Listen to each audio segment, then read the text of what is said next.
നമ്മളോടൊപ്പമുള്ള നിയോജകമണ്ഡലത്തിൻ്റെ അധ്യക്ഷന്മാർ ശ്രീമാൻ Baiju, Shri Rupesh, BDJS ജില്ലാ അധ്യക്ഷൻ ശ്രീമാൻ അനിയപ്പൻ, പരമേശ്വരട്ടൻ, ശ്രീ പാലമറ്റം വിജയകുമാർ ഉൾപ്പെടെ വിവിധ ചുമതലകളിൽ പ്രവർത്തിക്കുന്ന സഹപ്രവർത്തകർ, ഈ പ്രദേശത്തെ ജനാധിപത്യ വിശ്വാസികളെ ഏവർക്കും നമസ്കാരം. നമുക്ക് വലിയ ഒരു പൊതുയോഗം ഇവിടെ നടത്തണം. തൽക്കാലം ഇതൊരു റോഡ് ഷോയുടെ ഭാഗമായിട്ട് നമ്മളെല്ലാവരും ഒരുമിച്ച് കൂടിയപ്പോൾ എൻ്റെ സഹപ്രവർത്തകരോട് 1-2 വാക്കുകൾ സൂചിപ്പിക്കുക എന്നത് മാത്രമേ ഞാൻ ആഗ്രഹിക്കുന്നുള്ളൂ. കേരളത്തിൽ ഇതിനു മുൻപും മുഖ്യമന്ത്രിമാർ ഉണ്ടായിട്ടുണ്ട്. അവരാരും ബ്രണ്ണൻ കോളേജിലൊന്നും പഠിച്ചിട്ടില്ല. പക്ഷേ നാട്ടുകാരുടെ വികാരങ്ങളും വിചാരങ്ങളും അറിയാൻ സാധിക്കുമായിരുന്നു കുറച്ചെങ്കിലും.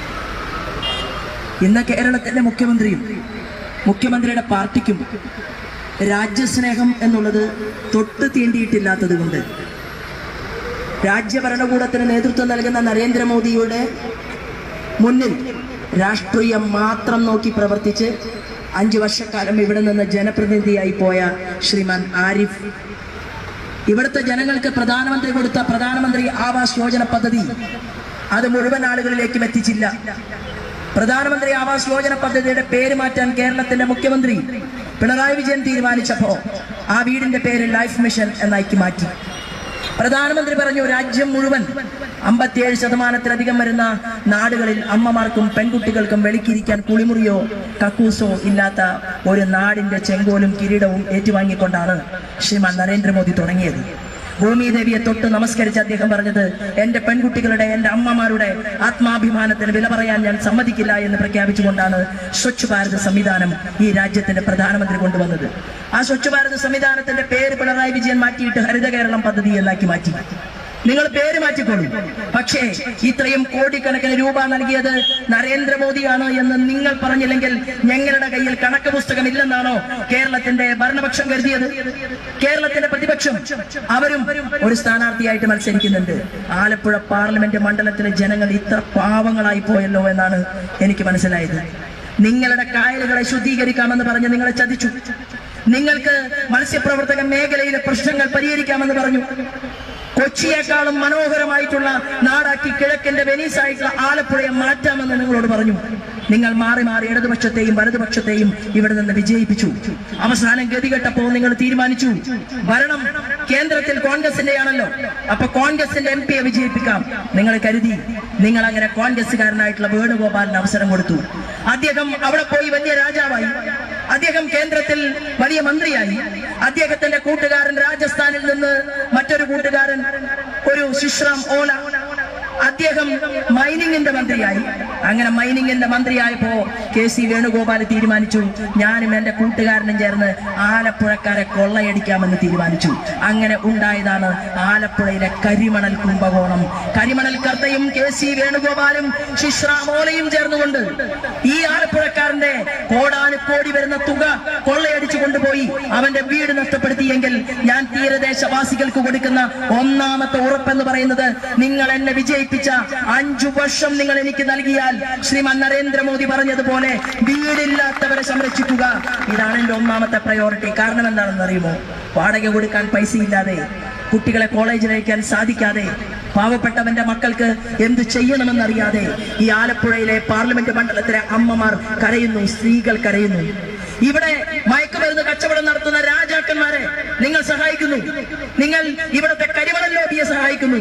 നിങ്ങൾ ഇവിടുത്തെ ലോകോത്തര നിലവാരത്തിലുള്ള കുപ്പികൾ ഉണ്ടാക്കുന്ന ഏറ്റവും വലിയ ഫാക്ടറി ആലപ്പുഴക്കാരുടെ സ്വന്തമായിരുന്നു. ലോകം, അമേരിക്ക, ബ്രിട്ടൻ, ചൈന ഈ ആലപ്പുഴക്കാരെ അന്വേഷിച്ചു വന്ന കാലമുണ്ടായിരുന്നു. ആ കുപ്പി കമ്പനി നിങ്ങൾ പൂട്ടിച്ചു. നിങ്ങൾ പൂട്ടിച്ചിട്ട് പറഞ്ഞു, അസംസ്കൃത വസ്തു കൊടുക്കാൻ നിങ്ങളുടെ കയ്യിലില്ലെന്ന് പറഞ്ഞ് നിങ്ങൾ ആ അസംസ്കൃത വസ്തു ഇവിടുത്തെ മറ്റൊരു ലോബിക്ക് നിങ്ങൾ കൈമാറ്റം നടത്തി. ഇപ്പോ ആരാധനായിട്ടുള്ള ശ്രീമാൻ നരേന്ദ്രമോദി രാജ്യത്തിന്റെ പ്രധാനമന്ത്രിയായപ്പോ വന്ദേ ഭാരത് പദ്ധതി വരുന്നു. അതുപോലെ തന്നെ ട്രെയിനുകൾ ധാരാളം വരുന്നു. അങ്ങനെ ട്രെയിനുകൾ വന്ദേ ഭാരതും ഒക്കെ വന്നപ്പോ ആ ട്രെയിനിന്റെ ബോഗിയുടെ അടിയിലുള്ള ചക്രമുണ്ടല്ലോ, ആ ചക്രമുണ്ടാക്കാനുള്ള ഒന്നാന്തരം കമ്പനി ആലപ്പുഴക്കാർക്ക് സ്വന്തമായിരുന്നു. വർഷങ്ങൾക്ക് മുൻപ് ബ്രിട്ടീഷുകാരുടെ കാലത്ത് തുടങ്ങിയതാണ്. കേന്ദ്രം പറഞ്ഞു, നിങ്ങൾക്ക് ടെൻഡർ തരാം, ഞങ്ങൾ തയ്യാറാണ്. പക്ഷേ നിങ്ങൾ ഇൻഫ്രാസ്ട്രക്ചർ ഡെവലപ്മെന്റ് കൊണ്ടുവരണം, എക്യുപ്മെന്റ്സ് നിങ്ങൾ മോഡേണൈസേഷൻ ചെയ്യണം. അത് പറഞ്ഞപ്പോ 10 കോടി രൂപ മാറ്റിവെക്കാൻ ബ്രണ്ണൻ കോളേജിൽ പഠിച്ച കേരളത്തിന്റെ മുഖ്യമന്ത്രി പിണറായി തയ്യാറായില്ല. അതുകൊണ്ട് ആലപ്പുഴക്കാർക്ക് അതും കിട്ടിയില്ല. ഞാൻ ചോദിക്കാൻ ആഗ്രഹിക്കുന്നത്, ഇത് നിയമസഭയിലേക്കുള്ള തിരഞ്ഞെടുപ്പല്ല, ഇത് രാജ്യഭരണകൂടത്തിന് നേതൃത്വം നൽകുന്ന ശ്രീമാൻ നരേന്ദ്രമോദിയോടൊപ്പം ഇരുന്നുകൊണ്ട് ഈ ആലപ്പുഴ പാർലമെന്റിലെ ജനങ്ങളുടെ വേദനകൾ ചർച്ച ചെയ്യാൻ വേണ്ടി നിങ്ങൾക്ക് വേണ്ടി ഒരാൾ പോകണം എന്നുള്ളതാണ്.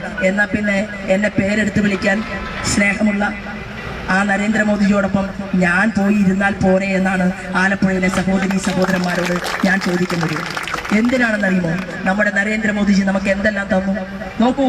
3 ലക്ഷം കോടി രൂപയുടെ ഇൻഫ്രാസ്ട്രക്ചർ ഡെവലപ്മെന്റ് ഉണ്ടാക്കണം 2025 ആകുമ്പോഴേക്കും എന്നാണ് ഇന്ത്യയുടെ പ്രധാനമന്ത്രി പറഞ്ഞത്. ആരോട്? നമ്മുടെ കേന്ദ്രമന്ത്രി നിതിൻ ഗഡ്കരിയോട്. അദ്ദേഹം തയ്യാറായി കേരളത്തിലേക്ക് കോടാനുകോടി രൂപ കൊടുത്തു. 3 വ്യവസായ ഇടനാഴികൾ 10 കൊല്ലം മുമ്പ് പ്രഖ്യാപിച്ചതാണ്. ഓർക്കാം നിങ്ങൾ, നരേന്ദ്രമോദി അധികാരത്തിൽ വന്ന 1ാമത്തെ വർഷം ഇന്ത്യയിലെ പ്രധാനമന്ത്രി ഒരു പദ്ധതി പ്രഖ്യാപിച്ചാൽ ഒറ്റ കൊല്ലം കൊണ്ട് ആ പദ്ധതി പൂർത്തിയാകണമെന്ന് ആഗ്രഹമുള്ള പ്രധാനമന്ത്രിയും അദ്ദേഹത്തിന്റെ മന്ത്രിമാരും കേരളത്തിന്റെ മുഖ്യമന്ത്രിയോട് പറഞ്ഞു, നിങ്ങൾ എത്രയും പെട്ടെന്ന് ഈ വലിയ വളർച്ച കേരളത്തിൽ ഉണ്ടാക്കണം. 3 ലക്ഷം കോടി രൂപയുടെ ഇൻഫ്രാസ്ട്രക്ചർ ഡെവലപ്മെന്റ്, 3 വ്യവസായ ഇടനാഴികൾ, 810 കിലോമീറ്റർ റോഡ്, 3 വ്യവസായ ഇടനാഴികൾ, തൂത്തുക്കുടി മുതൽ കൊച്ചി വരെ 166 കിലോമീറ്റർ, മുംബൈയിൽ നിന്ന് കന്യാകുമാരിയിലേക്ക് 644 കിലോമീറ്റർ. നോക്കൂ, 11 ഇൻഡസ്ട്രിയൽ കോറിഡോറുകൾ. 2025-ൽ 30 പദ്ധതികൾ പൂർത്തിയാക്കണമെന്ന് പറഞ്ഞിട്ട് എത്ര പദ്ധതിയാണ് ഈ കേരളത്തിന്റെ പൊതുമരാമത്ത് വകുപ്പ് മന്ത്രി നമ്മുടെ പിണറായി വിജയന്റെ മരുമകൻ ഉണ്ടാക്കിയെടുത്തത്? എന്നിട്ടോ ഏതെങ്കിലും ഒരു റോഡ് അത് കേന്ദ്രം കൊടുത്താൽ, ആ കേന്ദ്രം കൊടുത്ത വലിയ വികസന പദ്ധതിയായിട്ടുള്ള റോഡിന്റെ വികസനം കാണുമ്പോ ആ റോഡിന്റെ മുന്നിൽ ചെന്ന് നിന്ന് സെൽഫി എടുത്ത് ഫോട്ടോ ഫേസ്ബുക്കിൽ പോസ്റ്റ് ചെയ്യാൻ നാണമില്ലേ ബഹുമാനപ്പെട്ട റിയാസെ നിങ്ങൾക്ക് എന്നാണ് ഞങ്ങൾ BJP ചോദിക്കുന്നത്. ഇതിനു വേണ്ടിയാണ് വോട്ടെങ്കിൽ ശ്രീമാൻ നരേന്ദ്രമോദിയും ഒരു ഭാഗത്ത് ഇവിടെ ദേശീയവാദികളുടെ ഒരു ഗ്രൂപ്പ്, അത് നമ്മളാണ്, മറുഭാഗത്ത് എങ്ങനെയെങ്കിലും ഇന്ത്യയില് പ്രധാനമന്ത്രി നരേന്ദ്രമോദിയെ അപമാനിക്കണം എന്ന ആഗ്രഹമുള്ളവരുടെ ഒരു ഗ്രൂപ്പ്. ആ ഗ്രൂപ്പിന്റെ തലവൻ, ഞാൻ എവിടെ തെരഞ്ഞെടുപ്പിന് പോയാലും എനിക്കെതിരായിട്ട് തെരഞ്ഞെടുപ്പിൽ മത്സരിക്കാൻ വരിക നല്ല തെറ്റ് ചെയ്ത ആളുകളായിരിക്കും. അതെന്താ കാരണമെന്ന് എനിക്കറിയില്ല. ഞാൻ കഴക്കൂട്ടത്ത് പോയി, അവിടെ കടകംപള്ളിയായിരുന്നു.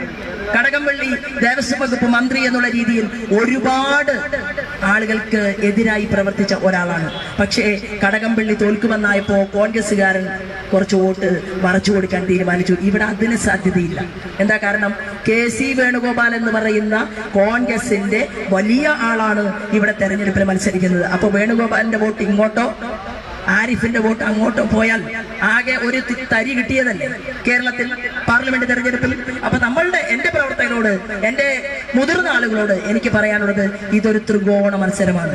ഈ ത്രികോണ മത്സരം അവിടെ ഭാരതീയ ജനതാ പാർട്ടിക്ക് നമുക്ക് അതിനാവശ്യമായിട്ടുള്ള സംവിധാനം ഉണ്ടാകും. നമ്മൾ ആളുകൾക്ക് ഇടയിലേക്ക് ഇറങ്ങണം. മറ്റൊന്ന്, നിങ്ങൾക്ക് അതിനാവശ്യമായിട്ടുള്ള കരുത്തുണ്ട് എന്നുള്ളതാണ്. നോക്കൂ, Thiruvananthapuram Angamaly bypass, Malappuram Mysore greenway, Kochi Thoothukudi expressway, വരാൻ പോകുന്ന പദ്ധതികളെ കുറിച്ചാണ് ഞാൻ പറയുന്നത്. വലിയ എക്കണോമിസ്റ്റാണ് ബാലഗോപാൽ. ധനകാര്യ വകുപ്പിന്റെ കണക്ക് പറയുമ്പോൾ വായിച്ചു പറയണം. അതിനാണ് ഞാൻ ഈ പുസ്തകം കയ്യിലെടുത്തത്.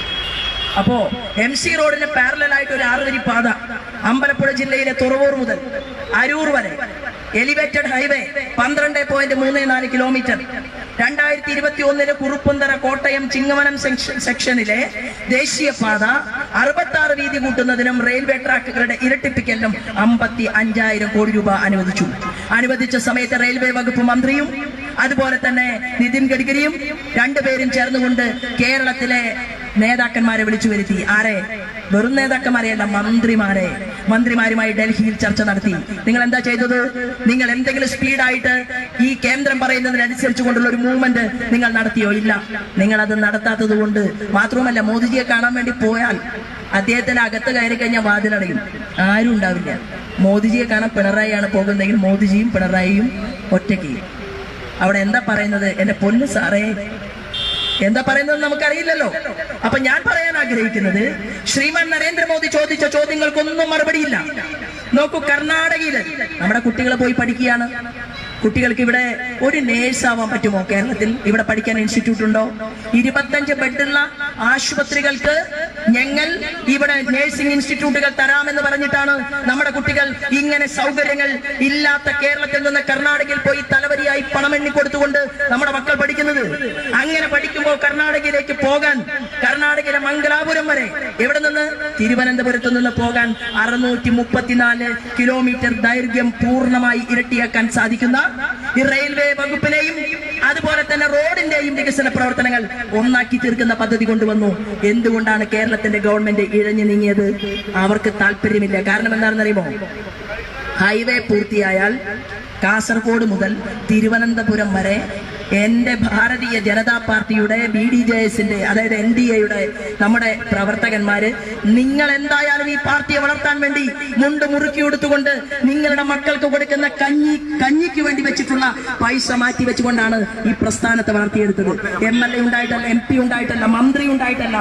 നിങ്ങളുടെ കരുത്താണ് ഈ പാർട്ടിയുടെ മുന്നോട്ടുള്ള പ്രയാണമെങ്കിൽ നമ്മൾ ഫ്ലക്സ് ബോർഡുകൾ വെക്കും. കാസർഗോഡ് മുതൽ തിരുവനന്തപുരം വരെ ഞങ്ങൾ അതിന് നേതൃത്വം കൊടുക്കും. ഞങ്ങളുടെ പ്രധാനമന്ത്രി കൊടുത്ത പണത്തിന്റെ കണക്ക് ഞങ്ങൾ ഈ കേരളത്തിലെ ജനങ്ങളുടെ മുന്നിൽ വെക്കുമെന്ന് പ്രഖ്യാപിച്ചുകൊണ്ട് തന്നെയാണ് നമ്മൾ ഇവിടുത്തെ ജനങ്ങളുടെ മുന്നിൽ നിൽക്കുന്നത്. കാസർഗോഡ് മുതൽ തിരുവനന്തപുരം വരെ കുറെ ക്യാമറ വയ്ക്കും. കാരണം എന്താണ്? പിണറായി വിജയന്റെ മകന്റെ അമ്മായി അച്ഛനാണ് പ്രകാശ് ബാബു. പ്രകാശ് ബാബുവാണ് ക്യാമറ മുഴുവൻ ടെൻഡർ എടുത്തിട്ടുള്ളത്. ഇപ്പൊ തന്നെ പല ക്യാമറയും പ്രവർത്തിക്കുന്നില്ല കേരളത്തിൽ. ഞാൻ അതിലേക്കൊന്നും ദീർഘമായി കിടക്കുന്നില്ല. ഞാൻ പറയാൻ നിങ്ങളോട് ആഗ്രഹിക്കുന്നത് കണക്ടിവിറ്റിയുടെ വർധനവുണ്ടാകണം. കണക്ടിവിറ്റിയുടെ വർധനവുണ്ടായാൽ എന്ത് സംഭവിക്കും? നമ്മുടെ നാടിനെ തേടി വിദേശികൾ വരും. നമ്മുടെ കേരളം ടൂറിസത്തിന്റെ പരമോന്നതമായിട്ടുള്ള അവസ്ഥയിലെത്തും. ആ ടൂറിസത്തിന്റെ പരമോന്നതമായ അവസ്ഥയിലേക്ക് നമ്മുടെ കേരളത്തെ മാറ്റിമറിക്കാൻ വേണ്ടി ടൂറിസം വകുപ്പ് കൈകാര്യം ചെയ്തിട്ട് പോലും നിങ്ങളെ പ്രതിനിധീകരിച്ച് പോയ അദ്ദേഹത്തിന് സമയമില്ല.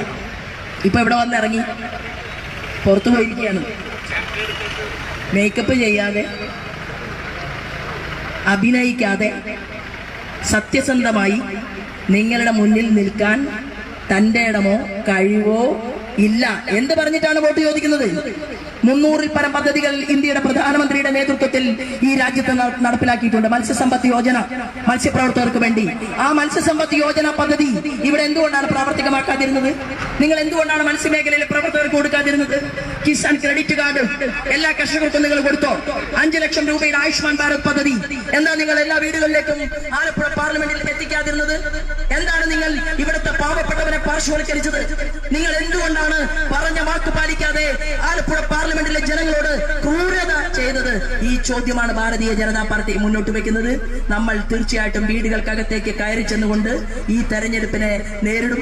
ഈ തെരഞ്ഞെടുപ്പിനെ നേരിടുന്ന സമയത്ത് നമുക്ക് ഉറപ്പുണ്ട്, ഞാനും നമ്മൾ കൈകോർത്ത് ആളുകളോട് ഇന്ത്യയുടെ പ്രധാനമന്ത്രിയുടെ വികസന പ്രവർത്തനങ്ങളെ കുറിച്ച് പറഞ്ഞാൽ അവർക്ക് തീർച്ചയായിട്ടും മനസ്സിലാക്കാൻ സാധിക്കും. ഇവിടെ ലോകത്തെ വലിയ യൂണിവേഴ്സിറ്റിയിൽ റിസർച്ച് നടത്തിയാണ്. നിങ്ങൾക്കറിയുമോ? ആലപ്പുഴയിൽ സിർക്കോണിയം, ബ്രൂസൈറ്റ്, മോണോസൈറ്റ്, അങ്ങ് കാസർകോട്ടേക്ക് പോയാൽ ബോക്സൈറ്റ്, പിന്നെ കണ്ണൂരിലേക്ക് മാടായിപ്പാറയിലേക്ക് വന്നാൽ അവിടെ ചൈനാക്കളെ ഏറ്റവും കൂടുതൽ ധാതു, ലോകമന്വേഷിക്കുന്ന ധാതുവുള്ള നാടാണ് നിങ്ങളുടെ ആലപ്പുഴയും എന്ന് നിങ്ങൾ മനസ്സിലാക്കണം. ആ ധാതു നിങ്ങളുടെ മക്കൾക്ക് അവകാശപ്പെട്ടതാണ്, നമുക്ക് അവകാശപ്പെട്ടതാണ്. അത് ഒരുത്തനെ കൊണ്ടും കവർന്നെടുക്കാൻ അനുവദിക്കില്ല എന്ന് പ്രഖ്യാപിച്ചുകൊണ്ട് ഞാൻ നിങ്ങൾ മുന്നോട്ട് പോകണം. എന്റെ പ്രസംഗം കേൾക്കുന്നതിൽ സാധാരണക്കാരായിട്ടുള്ള മാർക്സിസ്റ്റുകാരോ കോൺഗ്രസുകാരോ ലീഗുകാരോ ഒക്കെ ഉണ്ടായിരിക്കും. സാധാരണഗതിയിൽ സ്ഥാനാർത്ഥികൾ പ്രസംഗിക്കുക, ചിരിക്കും, ചിരി കുറെ കൂടി അഭിനയിക്കും. പിന്നെ ഫ്ലക്സ് ബോർഡ് വെക്കുമ്പോൾ ഞാൻ എന്റെ സഹപ്രവർത്തകരോട് പറയാറുണ്ട്, നമ്മൾ എന്തിനാണ് പൗഡർ ഇട്ടിട്ട് ഫ്ലക്സ് ബോർഡ് വെക്കുന്നത്? ഉള്ളത് കാണിച്ചാൽ പോരെ. പക്ഷേ KC വേണുഗോപാൽ പൗഡർ ഇട്ടാൽ എനിക്കിടാതിരിക്കാൻ പറ്റില്ലല്ലോ, ആരിഫ് പൗഡർ ഇട്ടാൽ എനിക്കിടാതിരിക്കാൻ പറ്റില്ലല്ലോ. കാരണം എന്താണ്? നാട്ടു നടപ്പ് അങ്ങനെയായി പോയി എന്നുള്ളതാണ്. പക്ഷേ ഞാൻ പറയാൻ ആഗ്രഹിക്കുന്നു, അഭിനയിച്ച് ചിരിച്ചിട്ടോ അല്ലെങ്കിൽ പ്രവർത്തിക്കാമെന്ന വാക്ക് തന്നിട്ടോ കാര്യമില്ല, പ്രവർത്തിക്കണം. അങ്ങനെ പ്രവർത്തിക്കാൻ ആലപ്പുഴ പാർലമെന്റിലെ ജനങ്ങളുടെ മുന്നിൽ നിൽക്കുന്ന സമയത്ത് എന്റെ ജനാധിപത്യത്തിന് അതീതമായി ഇവിടുത്തെ ആലപ്പുഴ പാർലമെന്റിലെ അമ്മമാരോടും സ്ത്രീകളോടും ഞാൻ ഒരു കാര്യം കൂടി പറഞ്ഞിട്ടുണ്ട്. എന്താണെന്നറിയുമോ? തിരുവനന്തപുരം മുതൽ നിങ്ങൾ എണ്ണിക്കോളൂ, എറണാകുളം എത്തുന്നത് വരെ ഞാൻ ഒഴിച്ച് ഏതെങ്കിലും ഒരു സ്ത്രീ തെരഞ്ഞെടുപ്പിനെ നേരിടുന്നുണ്ടോ? സ്ഥാനാർത്ഥിയായിട്ടുണ്ടോ? ഇല്ലല്ലോ. അപ്പൊ ഈ മുഴുവൻ ജില്ലകളിലും അവിടുത്തെ മുഴുവൻ അമ്മമാരുടെയും പ്രതിനിധിയായിട്ട് എന്തുകൊണ്ട് നിങ്ങൾ എന്നെ വിട്ടുകൂടാ എന്നുള്ള ചോദ്യം ഞാൻ അമ്മമാരോട് ചോദിക്കുകയാണ്. ഞാൻ ജയിച്ചാൽ ആലപ്പുഴ പാർലമെന്റ് മണ്ഡലത്തിൽ നിങ്ങളുടെ മക്കൾക്ക് വേണ്ടി, അതായത് അവർ എന്റെ കൂടി മക്കളായിരിക്കും, പെൺകുട്ടികൾക്ക് വേണ്ടി, എനിക്ക് 2 ആൺകുട്ടികളാണ്. ഒരാൾ ശാസ്ത്രജ്ഞനാണ്, മറ്റൊരാൾ ഒരു അക്കാദമി പോലെ ഒരു സ്ഥാപനത്തിൽ ജോലി ചെയ്യുകയാണ്. പക്ഷേ ഞാൻ പറയാൻ ആഗ്രഹിക്കുന്നു, പെൺകുട്ടികൾ സുരക്ഷിതമല്ലാത്ത ഈ കേരളത്തിൽ ആലപ്പുഴ പാർലമെന്റ് മണ്ഡലത്തിൽ MP-ക്ക് ഒരു വീടുണ്ടെങ്കിൽ ആ വീട് ഈ പാർലമെന്റിലെ മുഴുവൻ പെൺകുട്ടികളുടെയും വീടായിരിക്കുമെന്ന് ഇവിടുത്തെ അമ്മമാർക്ക് വാക്കുകൊടുത്തുകൊണ്ടാണ് ഞാൻ ഈ തെരഞ്ഞെടുപ്പിന്റെ മുന്നിൽ നിൽക്കുന്നത്. നമുക്ക് ഈ നാടിനെ മാറ്റണ്ടേ? എത്രയോ വർഷം നിങ്ങൾ കൊടുത്തു, 5 വർഷം മാത്രമാണ് ഞാൻ ചോദിക്കുന്നത്. ആ 5 വർഷം നിങ്ങൾ എന്നെ അനുഗ്രഹിച്ച് എന്നെ വിജയിപ്പിച്ച് താമരച്ചിഹ്നത്തിൽ വോട്ട് നൽകി വിടാൻ വേണ്ടി ഇവിടുത്തെ മാർക്സിസ്റ്റ് പാർട്ടിയുടെയും കോൺഗ്രസിന്റെയും പാവപ്പെട്ടവരെ സ്നേഹിക്കുന്ന പ്രവർത്തകർ തയ്യാറാകണം എന്ന് സൂചിപ്പിക്കാനാണ് ഞാൻ ഈ അവസരത്തെ ഉപയോഗപ്പെടുത്തുന്നത്. നമുക്ക് ഒരുമിച്ച് മുന്നോട്ട് പോകണം. ഈ നാട്ടിൽ വലിയ മാറ്റങ്ങൾ ഉണ്ടാകണം. മുസ്ലിം സഹോദരന്മാരോട് ഞാൻ പറയാൻ ആഗ്രഹിക്കുന്നു, മുസ്ലിമിന് വലിയ എതിർപ്പാണ് BJP-യോട് എന്ന് വരുത്തി തീർക്കുകയാണ്. നജ്മ ഹെപ്തുള്ള മുസ്ലിം അല്ലേ? BJP-യോടൊപ്പം അല്ലേ പ്രവർത്തിച്ചത്? ഷാനവാസ് ഹുസൈൻ എത്രയോ വർഷമായി ലാൽകൃഷ്ണ അദ്വാനിജിയോടും മുരളി മനോഹർ ജോഷിജിയുടെയും കൂടെ പ്രവർത്തിച്ചില്ലേ? ഞങ്ങളുടെ പ്രഗത്ഭനായിട്ടുള്ള ഒരു ലീഡർ മലപ്പുറത്ത് മത്സരിക്കുന്നത് കാലിക്കറ്റ് യൂണിവേഴ്സിറ്റിയുടെ വൈസ് ചാൻസലർ ആയിരുന്ന മനുഷ്യനല്ലേ? പാണക്കാട്ട് തങ്ങൾ കുടുംബത്തിൽ നിന്നല്ലേ ഒരു തങ്ങൾ നമ്മുടെ ഫാമിലിയിലേക്ക് വന്നത്? അപ്പൊ നമ്മുടെ പാർട്ടിയിൽ ആലി ഹാജി എത്രയോ വർഷങ്ങളായിട്ട് നമ്മുടെ പാർട്ടിക്കകത്തുണ്ട്. അപ്പൊ ഞങ്ങള് മുസ്ലിമിനെതിരായിട്ടുള്ള ഒരു പാർട്ടിയാണോ? പക്ഷെ ആണെന്ന് വരുത്തി തീർക്കാൻ വേണ്ടി ഇവിടുത്തെ ഇടതുപക്ഷക്കാരനും വലതുപക്ഷക്കാരനും ശ്രമിക്കുമ്പോ ലോക നിലവാരത്തിൽ പ്രവർത്തിക്കുന്ന ചില ഭീകരവാദ സംഘടനകൾ അവർ ഇന്ത്യയിലേക്ക് വന്ന് പാവപ്പെട്ട മുസ്ലിം ഉമ്മയുടെ മകനെ ഭീകരവാദത്തിലേക്ക് ആകർഷിച്ചു കൊണ്ടുപോകാൻ ശ്രമിച്ചപ്പോ ഒറ്റ കാര്യം മാത്രമേ ഇന്ത്യയുടെ പ്രധാനമന്ത്രി പറഞ്ഞുള്ളൂ: ഇവിടത്തെ രാജ്യസ്നേഹികളായ മുസ്ലിം മക്കളുടെ കാര്യം നോക്കാൻ എനിക്കറിയും, ഭീകരവാദിയെ തളയ്ക്കാനും എനിക്കറിയുമെന്ന് പ്രഖ്യാപിച്ചുകൊണ്ടാണ് അന്ന് ശ്രീമാൻ നരേന്ദ്രമോദി മുന്നോട്ട് പോയത്. രാജ്യത്തെ സ്നേഹിക്കുന്ന നമ്മുടെ മുസ്ലിം ചെറുപ്പക്കാരികൾ അവർ മാറ്റത്തിനെ ആഗ്രഹിക്കുകയാണ്. സ്റ്റാർട്ടപ്പിന്റെയും സ്റ്റാൻഡപ്പിന്റെയും നമ്മൾ പരിശോധിച്ചു നോക്കുമ്പോൾ അവരെല്ലാവരും ഇതിന്റെ ആനുകൂല്യം ഉപയോഗിക്കുകയാണ്. ഒരു ജാതിയോ മതമോ വർഗമോ വർണ്ണമോ നോക്കാതെ നിങ്ങൾ രാഷ്ട്രീയക്കാർ MLA ആയാൽ MP ആയാൽ മന്ത്രിയായാൽ കേന്ദ്രമന്ത്രിയായാൽ മുഖ്യമന്ത്രിയായാൽ പ്രധാനമന്ത്രിയായാൽ നിങ്ങൾ സേവകരായിരിക്കണമെന്ന് പഠിപ്പിച്ച നമ്മുടെ ദീനദയാൽ ഉപാധ്യായജിയുടെ വാക്കുകൾ ഏറ്റെടുത്തുകൊണ്ടാണ് ശ്രീമാൻ നരേന്ദ്രമോദി അത് തന്റെ ജീവിതത്തിൽ പകർത്തിക്കൊണ്ട് മുന്നോട്ട് പോകുന്നത്. ആ മോദിജിയോടൊപ്പം ഇരിക്കാൻ എന്റെ പ്രിയപ്പെട്ട സഹോദരി സഹോദരന്മാർ ഒരവസരം നൽകണം എന്ന് മാത്രം അഭ്യർത്ഥിക്കാൻ വേണ്ടിയിട്ടാണ് ഞാനിവിടെ നിങ്ങളുടെ മുന്നിൽ നിൽക്കുന്നത്. വരാൻ പോകുന്ന നാളുകളിൽ ദിവസങ്ങളിൽ വീണ്ടും നമുക്ക് ഇവിടുത്തെ ജനാധിപത്യ വിശ്വാസികളുമായിട്ട് ഒട്ടേറെ കാര്യങ്ങൾ ചർച്ച ചെയ്യാം എന്ന് പറഞ്ഞുകൊണ്ട് ഞാൻ എന്റെ വാക്കുകൾ നിർത്തുന്നു. എന്നെ കേട്ടതിനും ഇന്ന് രാവിലെ മുതൽ കുറെ ബൈക്കുകൾ 100-200 ബൈക്കുകൾ ഇടയ്ക്ക് വെച്ച് തിരിച്ചു പോയിട്ടുണ്ട്. ഞാൻ എന്റെ സഹപ്രവർത്തകരോട് പറയാൻ ആഗ്രഹിക്കുന്നത്, എന്റെ കൂടെ വന്ന എല്ലാ ബൈക്കുകളും എല്ലാ സഹപ്രവർത്തകന്മാരെയും ഞാൻ പരിപാടി അവസാനിപ്പിക്കുന്നത് വരെ നാളെ മുതൽ എനിക്ക് കാണണം. ഒരാൾ പോലും മടങ്ങിപ്പോയാൽ ഞാൻ ഈ വണ്ടിയിൽ നിന്ന് താഴെ ഇറങ്ങും എന്നുള്ള കാര്യത്തിൽ ഒരു തർക്കവും വേണ്ട. ആരും മടങ്ങിപ്പോകണ്ട. എന്താണ്, പരിപാടി കഴിഞ്ഞ് ഞാൻ നിങ്ങളുടെ കൂടെ നിന്ന് നമ്മൾ ഒരുമിച്ച് ഒരു സെൽഫിയൊക്കെ എടുത്ത് എന്നിട്ട് മാത്രം തൽക്കാലം വീട്ടിൽ പോയാൽ മതി എന്നുകൂടി ഞാൻ എന്റെ സഹപ്രവർത്തകർ, പോയ ആളുകൾ ഈ പ്രസംഗം ലൈവായിട്ട് കേൾക്കുന്നുണ്ടാകും, അവർ കേൾക്കാൻ വേണ്ടിയിട്ടാണ് പറയുന്നത്. പക്ഷേ എല്ലാ സുഹൃത്തുക്കളോടും എന്റെ പ്രിയപ്പെട്ട സഹോദരി സഹോദരന്മാരോടും ഹൃദയപൂർവ്വം ഞാൻ എന്നെ സ്വീകരിച്ചതിനെ, കണ്ടതിന്, അതുപോലെ തന്നെ എന്നോടൊപ്പം യാത്ര ചെയ്തതിന്, നമ്മുടെ പ്രസ്ഥാനത്തെ മുന്നോട്ട് നയിക്കാൻ വേണ്ടി കാലാകാലമായി പ്രവർത്തിക്കുന്നതിന് എല്ലാത്തിനും നന്ദി അറിയിച്ചുകൊണ്ട് നമുക്കൊരു പുതിയ കാലം വരാൻ പോവുകയാണ്. കേരളത്തിൽ നിന്ന് മോദിജി പറഞ്ഞു, ഇന്നലെ പത്തനംതിട്ടയിൽ അദ്ദേഹം പ്രസംഗിച്ചു, 12,000 ഗ്യാസ് കണക്ഷൻ ഉജ്ജ്വൽ യോജനയുടെ ഫ്രീ കണക്ഷൻ കൊടുത്തു. മാർക്സിസ്റ്റ് പാർട്ടിക്കാരും വേണ്ടിയില്ല, കോൺഗ്രസ് വേണ്ടിയില്ല, അത് മൂടി വെച്ചു. പാവപ്പെട്ട അമ്മയ്ക്ക് അറിയില്ല ധാരാ കൊടുത്തത്.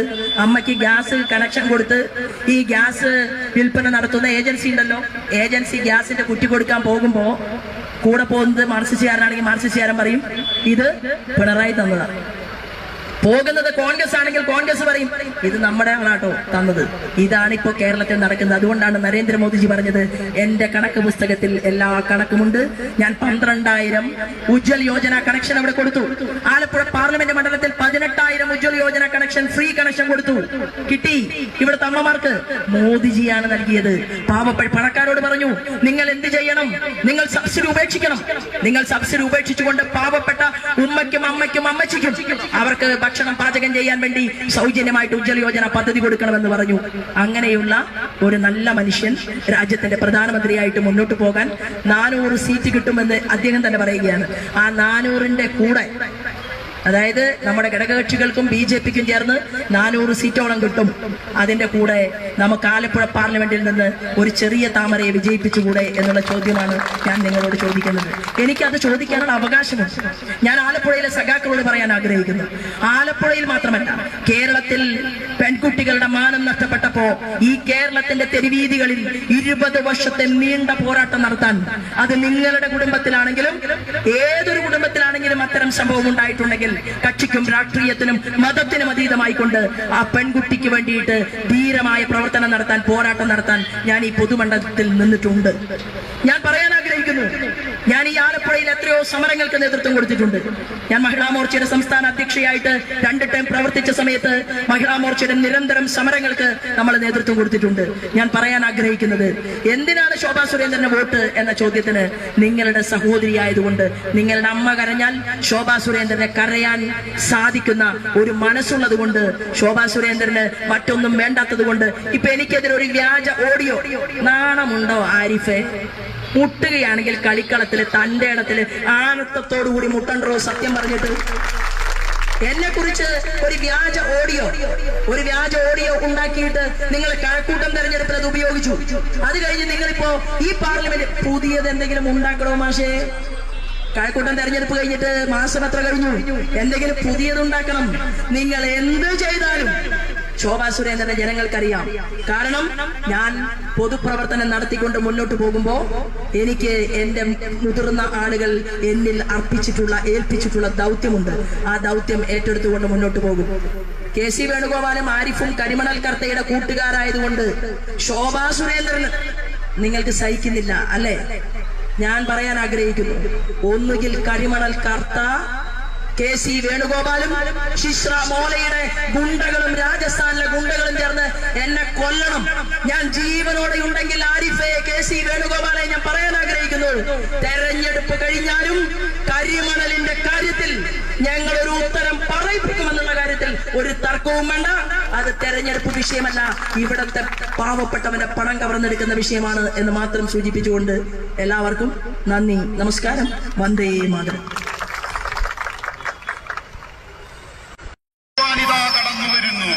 നാം അറിയുന്ന, നമ്മെ അറിയുന്ന, നമ്മളിൽ ഒരുവളായ ശ്രീമതി ശോഭാ സുരേന്ദ്രൻ. ജനകോടികളെ, അഭിമാനികളെ, അണിചേരുക BJP ജനമഞ്ജകരാ തിരുമുന്നണികൾ ഇനി വേണ്ടിവിടെ അതിനുണരാ മുന്നേറാ.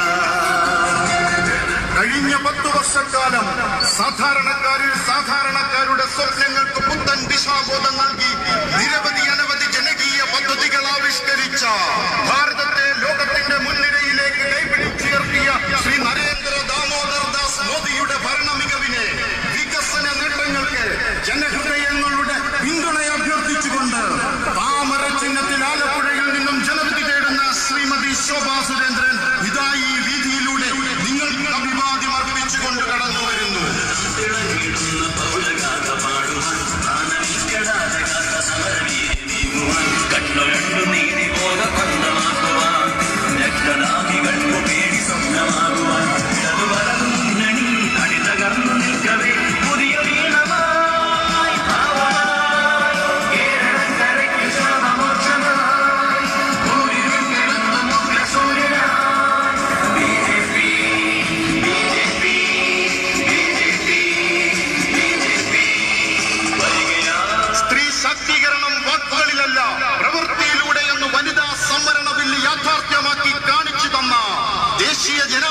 സർക്കാരിന്റെ പ്രതിനിധിയായി 2024 ആലപ്പുഴയുടെ ശബ്ദം പാർലമെന്റിൽ മുഴങ്ങിക്കേൾക്കാൻ കേരള രാഷ്ട്രീയത്തിലെ സമരനായിക ശ്രീമതി ശോഭാ സുരേന്ദ്രൻ ജനമനസ്സുകളുടെ അംഗീകാരം വോട്ടായി അഭ്യർത്ഥിച്ചുകൊണ്ടിതാ കടന്നു വരുന്നു.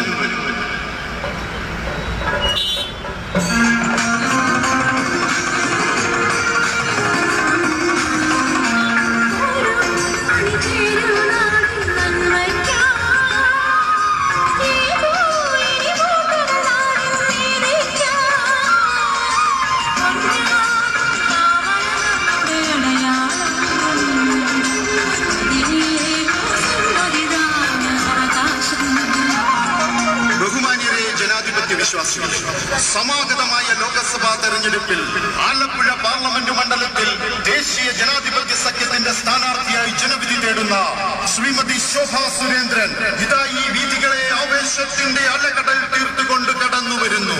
അതേ